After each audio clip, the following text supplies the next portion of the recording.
Hello and welcome to another video. My name is Xar and today we're gonna be talking Ragnarok Online 3 again. We recently got the gameplay trailer last week that showed us a couple of new things that have been going with the game, and also in the Discord server they have announced that the Pioneer tests are gonna be happening on the 12th of August. So we're gonna be keeping our eyes closed to see what the gameplay actually looks like.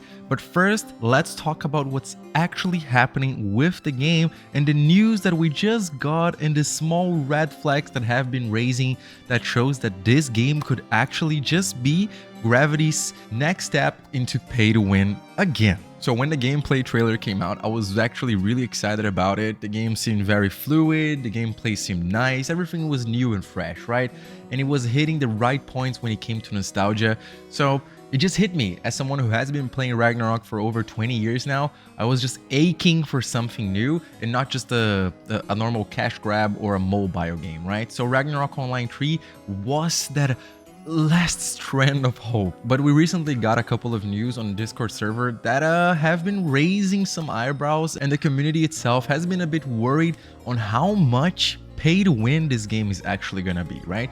We know if you've played any Ragnarok games in the past, even the original or any of the mobile installments, and recently Ragnarok Online Origin, and that game was pretty much just a big cash grab, right? You had packages for every level that you had and class installments, and you could just buy shit every single point in your progression, right? Which is just really cheap.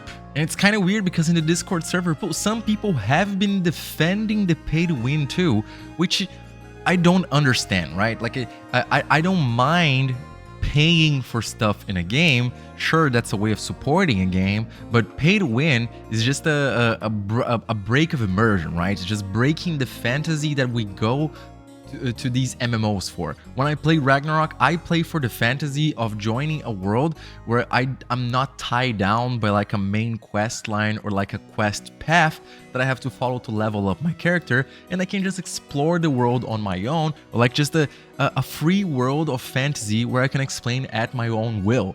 And having pay to win breaks that immersion a lot, even more when we bring forth combat power, which this game also does have. And that's also a very cheap mechanic. Like, we usually see this in like mobile games, like Diablo Immortal had that, Ragnarok Online Origin also had that, Labyrinth had that too. And that's a cheap mechanic to show actually how much you spent on the game, right? That's not your power in your character, it's how far you went on spending inside of this game to increase your combat power. And there are a lot of other ways to approach a pay-to-play or a way of getting revenue, right? You can go the Fortnite route and make a battle pass that gives you cosmetics, small items, and for Ragnarok maybe like a XP bonus item, some consumables, but not something that's a game-breaking, right? Like, even the server that I used to play back in Brazil, they used to have a VIP system that could give you some buffs. It could also teleport you to some dungeons and just give you like a small 25% XP bonus, which is pretty fair. You know, it was an okay price that you paid for the VIP system, and you got some okay benefits from it too. Or even just make some actually good cosmetics for the game, right? Which is it's what most games that are not trying to do pay to win do. And why do they have to go this route? Like, it's the easy way out of getting the whales to spend on your money. And also proof that cosmetics work is just a very old example, the Celestial Steed from World of Warcraft that outsold the entire revenue from StarCraft 2. Which is crazy, right? So if you make good cosmetics, your game can also make good money. And at first, we couldn't really confirm whether RO3 would be pay to win or not, but on the last post on the Discord server, there was one little thing that was just enough to sound the horns of the pay to win apocalypse. And which is bonus reward. Complete all 3 missions to receive an extra surprise pack worth $100. A powerful boost for your official launch adventure. Gain $100 to start off. Just wow. It's crazy. Who's to say there won't be packs per level, per class change, eggs, scrolls, boxes, like loot, like gacha in general, right? And get this too, the Pioneer test servers only in Asia. not Europe, not America, not South America, not China, anywhere else, only Asia. And you might be asking, well, why does it matter? Gravity is a Korean company. Maybe they just want to do a more regional test, so it doesn't take too much on the servers and they don't have to spend too much money on building this, right?